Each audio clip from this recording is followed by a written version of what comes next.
J'ai toujours vécu discrètement dans mon appartement au 3e étage d'un immeuble centenaire, à Lyon. À 73 ans, après avoir perdu mon cher Henri il y a 5 ans, j'ai appris à apprécier les petits gestes et les personnes simples qui croisaient mon chemin. Ma vue n'était plus la même, et mes lunettes étaient devenues mes compagnes inséparables pour lire, cuisiner ou simplement observer la vie passer par la fenêtre donnant sur la place Bellecour. Sophie, ma belle-fille, a toujours montré de l'impatience face à mes limitations, mais je préférais croire que ce n'était que le stress de la vie moderne. Ce matin d'octobre, lorsqu'elle a cassé mes lunettes pendant une discussion sur les dépenses de la maison, ces mots m'ont blessé plus profondément que le verre sur le sol. « Regarde la misère que tu es. » J'ai souri en silence, gardant dans mon cœur un secret qu'elle n'aurait jamais imaginé découvrir. Les semaines suivantes s'étirèrent comme l'hiver qui arrivait prématurément à Lyon. Sans mes lunettes, je dépendais encore plus de l'aide de Sophie, qui me traitait avec une froideur plus glaciale que le vent du Rhône. Paul, mon fils, était toujours occupé par ses affaires au cabinet d'avocat, remarquant à peine la tension croissante dans notre maison. Pendant les longues après-midi passées seule, je me consacrais à la révision de mon testament, écrivant à la main, dans un carnet en cuir, qu'Henri m'avait offert pour notre anniversaire de mariage. Chaque nom que je couchais sur le papier représentait quelqu'un qui m'avait traité avec dignité. Madame Dubois, la coiffeuse qui me recevait toujours avec un sourire chaleureux. Jean-Baptiste, le chauffeur de bus qui m'aidait à descendre aux arrêts. Marie, l'infirmière du centre gériatrique, où je faisais du bénévolat. Ma chute dans l'escalier fut une frayeur inutile, mais elle servit à réunir la famille, à l'hôpital. Sophie arriva visiblement anxieuse, non pas pour ma santé, mais pour ce que cela pourrait signifier. Je perçus dans ses yeux cette avidité familiale que j'avais déjà vue chez d'autres familles à l'approche de la mort. Paul me tenait la main, mais son téléphone ne cessait de sonner avec des appels du bureau. Lorsque le notaire arriva pour lire mon testament, je demandais que ce soit fait là, dans la chambre d'hôpital.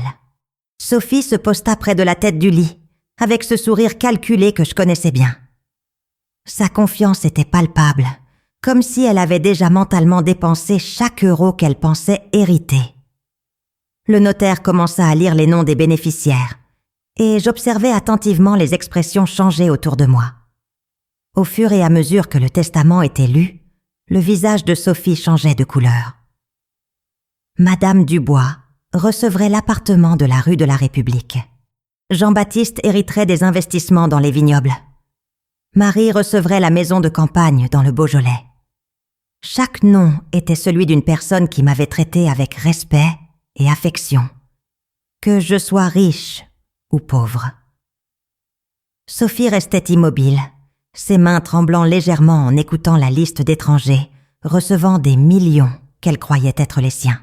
Quand nous arrivâmes à la dernière clause, le notaire fit une pause dramatique avant de lire « À Sophie, ma belle-fille, qui m'a dit de voir la misère, je laisse la seule chose qu'elle m'ait véritablement donnée, le vide du mépris et la leçon que la richesse sans humanité est la plus grande des pauvretés. » Le silence dans la chambre était assourdissant, brisé seulement par le bruit des voitures dans la rue.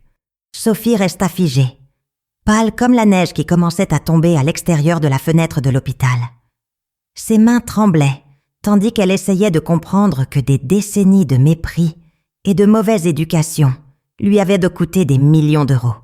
Paul lâcha enfin son téléphone et me serra fort la main, comprenant peut-être pour la première fois quel genre de femme sa femme était vraiment. Les autres membres de la famille présents murmuraient entre eux, certains surpris, d'autres approuvant clairement ma décision. Sophie tenta de parler, mais les mots ne sortaient pas de sa gorge. Ses yeux, auparavant froids et calculateurs, montraient maintenant la panique et le désespoir. Je me levai lentement du lit, toujours sans mes lunettes cassées, mais voyant avec une clarté que je n'avais pas eue depuis des années. Le notaire rangea les documents et sortit discrètement, laissant la famille digérer les conséquences des choix de chacun. Je marchais jusqu'à la fenêtre de l'hôpital et observais Lyon se préparant pour la nuit. Les lumières de la ville brillaient, comme de petits trésors éparpillés dans le paysage urbain. Sans mes lunettes, tout semblait un peu flou, mais mon cœur n'avait jamais été aussi clair. Sophie quitta la pièce sans dire un mot, ses pas résonnant dans le couloir comme un cortège funèbre de ses propres ambitions. Paul resta avec moi, me tenant la main et s'excusant pour les années de négligence. Je lui souris et lui dis que je ne lui en voulais pas, mais que j'espérais qu'il en tirerait des leçons. Dehors, la neige continuait de tomber doucement sur les toits de Lyon, couvrant la ville d'un manteau blanc qui rendait tout nouveau. Parfois, les plus grandes leçons de la vie arrivent quand on s'y attend le moins, et les plus grands trésors ne sont pas gardés dans des coffres, mais dans la façon dont nous nous traitons les uns les autres. Les jours suivant la lecture du testament apportèrent un changement radical dans la dynamique de notre foyer. Sophie évitait mon regard et parlait à peine pendant les repas, ses pas lourds, résonnant dans les couloirs, comme une lamentation constante. Paul tenta de lui parler plusieurs fois, mais elle se referma dans un silence amer qui emplissait tous les recoins de l'appartement. Je continuais ma routine quotidienne, préparant du thé le matin et lisant les journaux avec une loupe que j'avais achetée pour remplacer mes lunettes cassées. L'ironie ne m'échappa pas. Maintenant, je voyais mieux que jamais le véritable caractère des personnes autour de moi. Pendant les après-midi, je reçus plusieurs visites inattendues. Madame Dubois vint les larmes aux yeux, disant qu'elle ne savait pas comment me remercier pour ma générosité. Jean-Baptiste apparut après le travail, son uniforme encore sale, tremblant d'émotion, en apprenant qu'il pourrait enfin acheter une maison pour sa famille. La nouvelle de l'héritage insolite se répandit rapidement dans le quartier, créant une petite agitation au sein de la communauté locale. Les voisins, qui auparavant me saluaient poliment dans les couloirs, s'arrêtaient maintenant pour de longues conversations sur la vie, démontrant un intérêt sincère qui me réchauffait le cœur. Marie, l'infirmière, vint me rendre visite un après-midi pluvieux de novembre, toujours incrédule face à sa nouvelle réalité financière. Elle me raconta qu'elle avait toujours rêvé d'ouvrir une petite clinique pour les personnes âgées démunies et que maintenant, cela serait possible. Pendant que nous parlions, Sophie traversa le salon sans nous saluer, son visage chargé de ressentiment. Paul tentait de calmer la situation, mais il était visiblement tiraillé entre la loyauté envers son épouse et le respect de mes décisions. Les repas en famille devinrent encore plus tendus, Sophie se servant en silence et quittant la table avant même que nous ayons fini de manger. Un froid matin de décembre, je trouvai Sophie assise dans la cuisine, tenant une tasse de café de ses mains tremblantes. Pour la première fois depuis des semaines, elle me regarda directement dans les yeux. Ses mots sortirent lentement, chargés d'une amertume que je n'avais jamais perçue auparavant. « J'ai toujours cru que vous les riches étiez tous pareils, vivant d'apparence et nous regardant de haut. » Je m'assis en face d'elle, ajustant ma loupe pour mieux la voir. Elle continua à parler de son enfance difficile, de la façon dont elle avait appris à se méfier des gens riches, de la façon dont son mariage avec Paul était sa seule chance d'ascension sociale.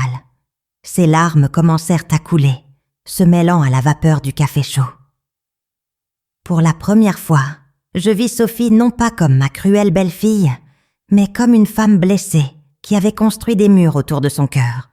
Je tendis ma main vers la sienne, mais elle se retira, pas encore prête à accepter le moindre geste de réconciliation. La veille de Noël apporta une surprise inattendue. Paul rentra plus tôt du bureau, portant un sac de l'opticien local.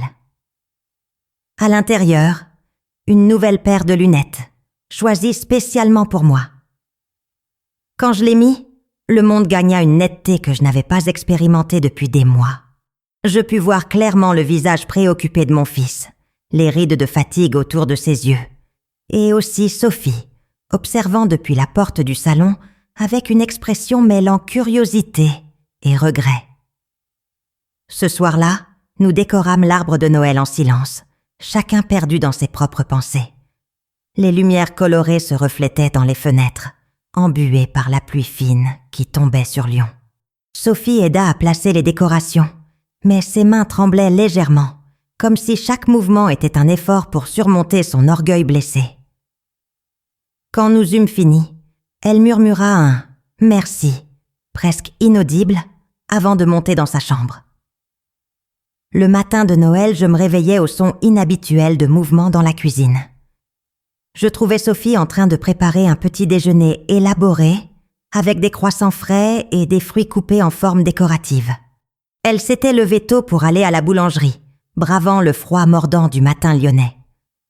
Quand elle me vit, ses yeux s'embuèrent à nouveau de larmes. Mais cette fois-ci, elles étaient différentes. Il y avait de la vulnérabilité, là où n'existait que de la colère. « Je ne sais pas comment m'excuser pour tout ce que j'ai fait et dit, » murmura-t-elle, ses mots coupés par l'émotion. Je m'assis à table et l'observais servir le café avec soin, remarquant comment ses mains se mouvaient pas maintenant, avec délicatesse, contrairement à sa brusquerie habituelle.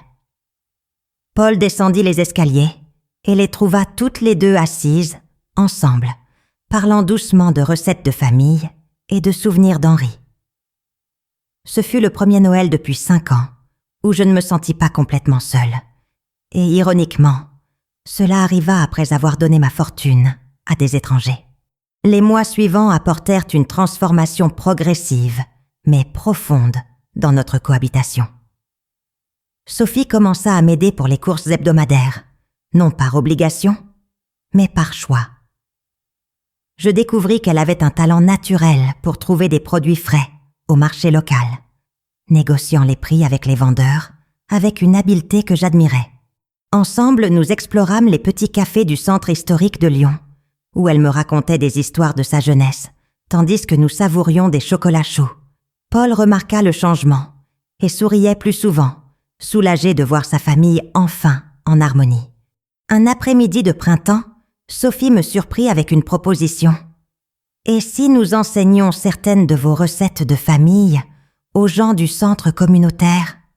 Ses yeux brillaient d'une excitation authentique que je n'avais jamais vue auparavant. À ce moment-là, je réalisais que mon plus grand héritage ne se trouvait pas dans les millions que j'avais donnés, mais dans la leçon d'humanité que nous avions finalement réussi à apprendre ensemble. L'été est arrivé à Lyon, apportant avec lui une légèreté que nous n'avions pas ressentie à la maison depuis longtemps. Sophie et moi avons établi une routine de promenade matinale au parc de la Tête d'Or, où elle m'aidait à identifier les différentes espèces de fleurs que ma vue limitée ne parvenait pas à distinguer complètement. Pendant ces promenades, elle partageait ses projets de reprendre ses études, quelque chose qu'elle avait abandonné en épousant Paul. « J'ai toujours voulu être assistante sociale », avoua-t-elle un matin ensoleillé, tandis que nous regardions les enfants jouer près du lac. Ses yeux avaient un éclat renouvelé, comme si elle avait enfin trouvé un but au-delà de la recherche du statut social. Paul fut surpris par le changement de son épouse, mais il soutint sa décision de s'inscrire à un cours du soir à l'université locale. Pour la première fois depuis des années, notre maison résonnait de conversations sur les rêves et les possibilités, pas seulement sur l'argent et les apparences. Les bénéficiaires de mon testament sont devenus une partie régulière de nos vies, créant une famille élargie que je n'aurais jamais imaginé avoir. Madame Dubois nous rendait visite tous les jeudis pour le thé de l'après-midi, apportant des gâteaux faits maison et des histoires hilarantes de ses clients les plus excentriques. Jean-Baptiste a commencé à nous emmener en voiture le week-end pour des excursions dans la région viticole du Beaujolais, où il me racontait ses projets d'ouvrir une petite entreprise de tourisme. Marie a organisé un groupe de bénévoles pour rendre visite aux personnes âgées seules, et Sophie a rejoint le projet avec un enthousiasme surprenant. Lors d'une de ces visites, j'ai vu Sophie discuter patiemment avec une dame de 89 ans, atteinte de démence, faisant preuve d'une compassion que je ne lui connaissais pas. « Elle me rappelle ma grand-mère », expliqua Sophie sur le chemin du retour, révélant un côté sensible qu'elle avait gardé caché pendant des années. Ces expériences l'ont profondément transformée, montrant que la vraie richesse réside dans la capacité à toucher des vies. L'automne suivant, Sophie obtint son diplôme d'assistante sociale et toute notre nouvelle famille, élargie, assista à la cérémonie de remise des diplômes. Jean-Baptiste conduisait un bus décoré de banderoles commémoratives, tandis que Madame Dubois préparait un festin digne de roi dans l'appartement qui était désormais le sien. Marie organisa une surprise spéciale. Elle réunit toutes les personnes âgées que Sophie avait aidées en tant que bénévole, chacune apportant un petit souvenir artisanal. Lorsque Sophie monta sur scène pour recevoir son diplôme, ses larmes de joie étaient fort visibles, même depuis la dernière rangée de l'auditorium. Paul me tenait fermement la main, tous deux fiers de la transformation à laquelle nous assistions. Après la cérémonie, Sophie s'approcha de moi et me murmura « Merci de m'avoir appris qu'être vraiment riche signifie enrichir la vie des autres. » À ce moment-là, je compris que ma décision de donner ma fortune avait planté des graines qui avaient germé dans des endroits que je n'aurais jamais imaginés. La pauvreté qu'elle m'avait un jour dit de voir s'était révélée être la sienne. Une pauvreté d'esprit, maintenant complètement guérie. L'hiver apporta des nouvelles inattendues qui modifièrent à nouveau notre dynamique familiale. Paul reçut une proposition pour ouvrir son propre cabinet d'avocat, spécialisé dans les affaires d'aide sociale, inspiré par le travail de Sophie. D'abord hésitant en raison des coûts, il fut surpris lorsque Jean-Baptiste proposa d'investir une partie de son héritage dans l'entreprise. « La famille, c'est la famille !»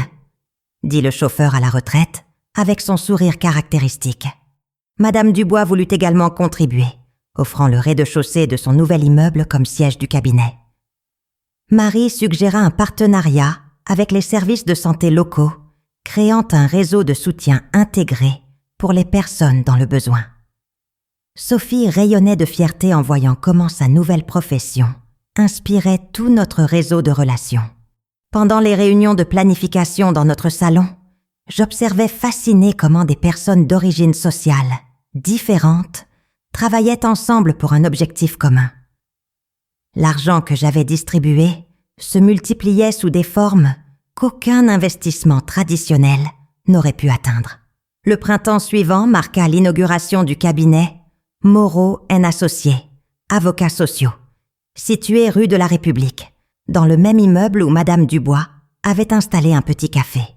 L'événement d'ouverture réunit des centaines de personnes de la communauté, dont de nombreuses personnes âgées, que Sophie aidait en tant que bénévole. Jean-Baptiste organisa le transport gratuit pour tous les invités, tandis que Marie coordonna un groupe d'infirmières bénévoles pour s'assurer que les personnes âgées les plus fragiles puissent participer en toute sécurité. Lors de mon discours d'ouverture, je regardais Sophie au fond de la salle et je vis une femme complètement transformée, confiante, compatissante et sincèrement heureuse. Ces mots d'il y a 2 ans, « Vois la misère », résonnaient dans mon esprit, mais maintenant avec une signification complètement différente. La vraie pauvreté était l'incapacité de voir le potentiel humain, quelque chose que nous avions tous surmonté. Lorsque nous coupâmes le ruban inaugural, je réalisais que nous avions construit bien plus qu'un cabinet. Nous avions créé une communauté basée sur le respect mutuel et la solidarité. 2 ans après la célèbre phrase sur la pauvreté, je reçois une lettre officielle de la mairie de Lyon. La ville a décidé de m'honorer d'une médaille de reconnaissance pour ma contribution à la communauté à travers les actions des bénéficiaires de mon héritage. La cérémonie aura lieu place Bellecour, la même place que j'observe depuis la fenêtre de mon appartement depuis des décennies. Sophie insiste pour m'accompagner, maintenant diplômée et travaillant au cabinet de Paul, aidant les familles en situation de vulnérabilité sociale. Madame Dubois fermera le café plus tôt pour être présente. Jean-Baptiste mettra son meilleur costume et Marie organisera la présence de représentants de toutes les institutions bénéficiaires. Quand je relis la lettre, à travers mes lunettes que Paul m'a offertes à Noël, je souris en me rappelant les mots de Sophie il y a des années. Elle voulait que je voie la misère, et en effet, je l'ai vue. La misère de cœur que nous portions tous. Maintenant, à 75 ans, je peux affirmer que la plus grande richesse ne réside pas dans ce que nous accumulons, mais dans ce que nous sommes capables de semer dans la vie des autres. Parfois, casser des lunettes nous aide à mieux voir. La cérémonie Place Bellecour eut lieu un matin doré de septembre, avec des centaines de personnes rassemblées pour assister à mon hommage. Sophie me tenait le bras avec affection, tandis que nous marchions sur le tapis rouge que la mairie avait spécialement étendu pour l'occasion. Ses cheveux étaient relevés en un chignon élégant, et elle portait la robe bleue qui avait appartenu à ma mère, un héritage sentimental que j'avais décidé de lui donner la veille. Paul marchait à nos côtés, fier de son épouse comme de sa mère, portant une mallette remplie de documents sur les projets sociaux nés de ma décision. Jean-Baptiste, impeccable dans son costume sombre, nous fit signe du premier rang, à côté de Madame Dubois, qui tenait un bouquet de fleurs de son jardin. Marie coordonnait discrètement l'arrivée des personnes âgées, en fauteuil roulant, s'assurant que tous aient la meilleure vue possible. La place Bellecour, habituellement animée par les touristes, était transformée en une scène de célébration communautaire. Le maire de Lyon commença son discours en soulignant comment mon don avait créé un effet multiplicateur dans la ville, générant des emplois, des projets sociaux et renforçant les liens communautaires. Sophie me serra la main lorsqu'il mentionna son travail exceptionnel au centre d'aide sociale, où elle avait déjà aidé plus de 200 familles en seulement 2 ans. Le cabinet de Paul était devenu une référence dans la région, offrant des services juridiques gratuits aux personnes en situation de vulnérabilité.